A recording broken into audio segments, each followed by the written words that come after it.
Saya tipografi itu seni menyusun huruf, pokoknya dia dalam lingkupnya tuh seni huruf lah gitu. Terus apa yang membedakan tipografi ini dengan seni? Kalau kanan di sini tuh memang ada banyak toh, kayak ada seni tari, ada seni teater, ada seni rupa dan lain-lain. Kalau tipografi ini ya seni seni huruf, seni menyusun, seni menggambar itu dalam lingkupnya tipografi lah. Kayak mungkin kebanyakan orang awam, dalam umumnya orang itu tuh tipografi itu tahu ya, tipografi itu adalah huruf.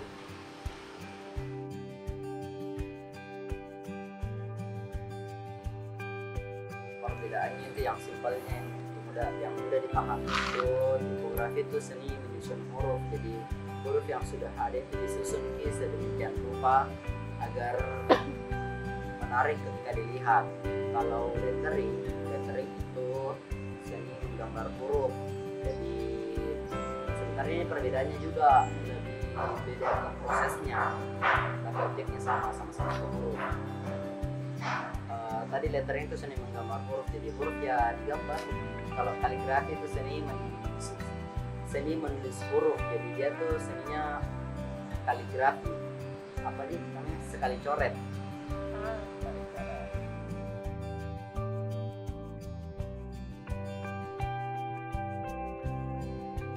Kalau untuk pemula pertama aja nih, pertama sekali nih harus punya kemauan dan semangat kalau saya, karena kalau huruf itu kalau mau menggambar huruf sebenarnya paling simpel ini, alat-alatnya kayak pensil, penghapus, pulpen itu sudah lebih dari cukup, sama kertas itu saja. Jadi kalau ada lihat di huruf di jalan yang ada, kita lihat huruf di jalan yang kita suka, atau poster-poster, atau apalagi kalau sekarang lihat di Instagram kan banyak sekali, itu bisa ditiru ya, sketch-sketchan saja dulu di kertas, ditiru.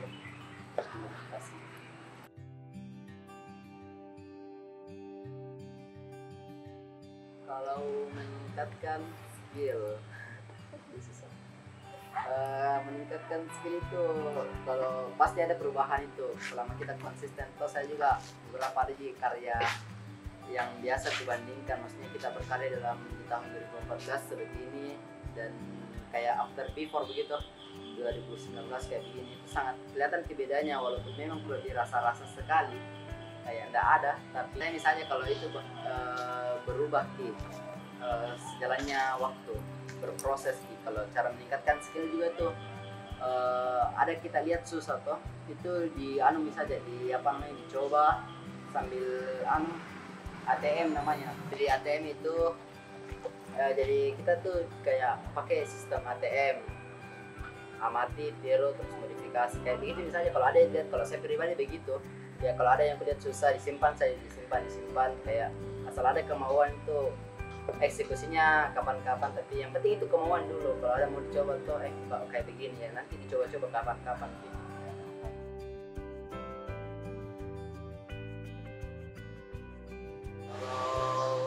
Kalau saya pribadi belajar itu mulai serius, kalau tertarik sudah lama, kayak sekitar 2015-an, sekitar 2014. Kalau mulai belajar itu sekitar pas SMA itu kelas tahun berapa tuh?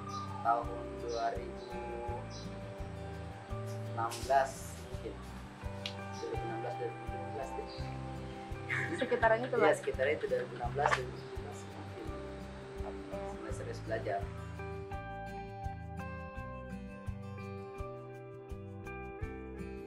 Yang bikin saya tertarik itu prosesnya, agak lama tapi memuaskan sekali. Kalau untuk saya memang capek, tapi suka gitu capeknya.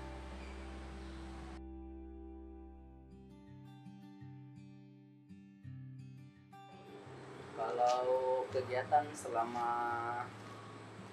ini dari tahun 2015 sampai sekarang itu apa sih, kayak mungkin kalau yang baru-baru itu kemarin isi workshop, terus sharing session, terus sekitar tahun lalu juga ngajar privat, terus ngajar school lettering, Terus kalau kegiatan apa nih, sharing session kebanyakan kayaknya ngajar, iya, ngajar anak sekolah atau mahasiswa, beberapa yang tertarik.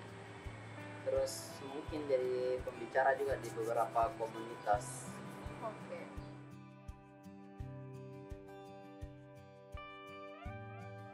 Kalau Dilakukan.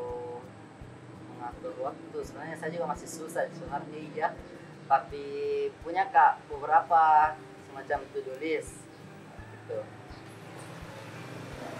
Jadi kalau masalah waktu itu enggak terlalu terlalu ku atur kini waktuku, tapi punya kak target-target yang harus diselesaikan. Misalnya hari ini ada kegiatan ini ada kerjaan yang harus diselesaikan hari ini. Jadi tadi apa di manajemen itu, kalau saya di to-do list jadi maksudnya hari ini tuh apa saja. Jadi kalau selesai itu mau entah 3 jam atau 5 jam selesai, ya selebihnya sudah lanjut list untuk hari esoknya ke apa, buat list apa yang mau dilakukan ke depannya.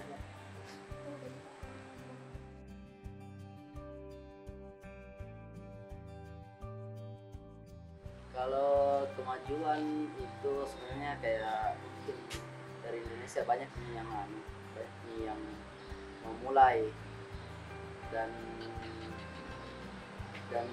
ketika pas di 2014 itu di situ nih berakhir, atau kalau saya sebutnya lettering lah karena lebih spesifik itu sebenarnya lettering. Jadi pokoknya tahun 2014 itu sekalian di situ nih, di tahun itu juga banyak komunitas yang muncul, salah satunya kayak Kaligrafina. Kaligrafina itu kepanjangan Kaligrafi Indonesia. Terus ada juga Bellman, nah itu komunitas belajar menulis. Nah di situ nih kemajuan atau populernya perhurufan lah ya, perhurufan di tahun 2014. Kalau semakin kesini itu ya alhamdulillah semakin kayak teredukasi. Jadi dari perjalanannya dari tahun 2014 sampai 2020 sekarang itu semakin banyak orang teredukasi tentang bagaimana pentingnya nih huruf, bagaimana cara kerjanya, bagaimana profesinya dan lain-lain.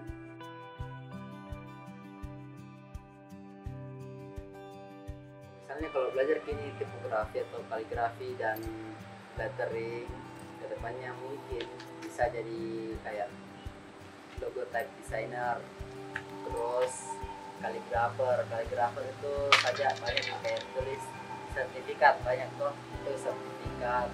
Terus namanya juga ada sign painting, itu juga menggambar huruf.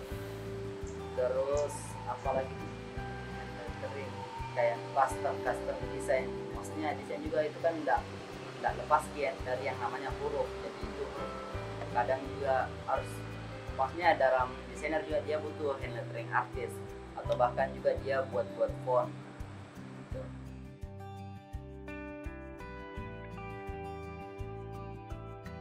Kalau kendala saya di sini itu kayak mungkin masih kurang pelakunya, khususnya di Makassar apalagi.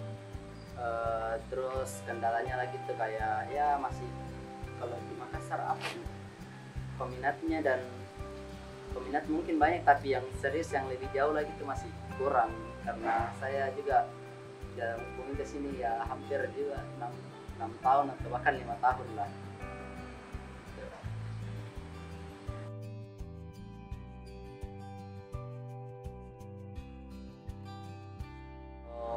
Kendalanya itu misalnya kendala kayak bosan kalau kayak bosan itu maksudnya lagi stuck sekali. Kalau saya sih biasanya kayak nonton atau lihat gambar-gambarnya orang, atau mungkin jalan-jalan, terus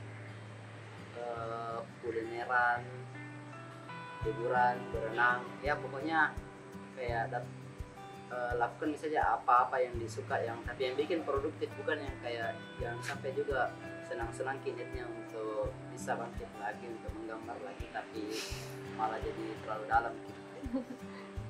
Jadinya malas. Jadi ya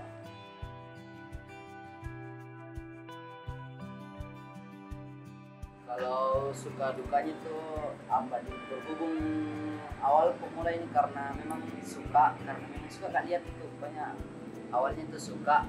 Jadi kalau ada gagal-gagalnya tuh tidak terlalu sedih Ji. Maksudnya karena tidak ingin dirugikan karena memang awalnya memang suka aja, bukan karena uang atau hal lainnya.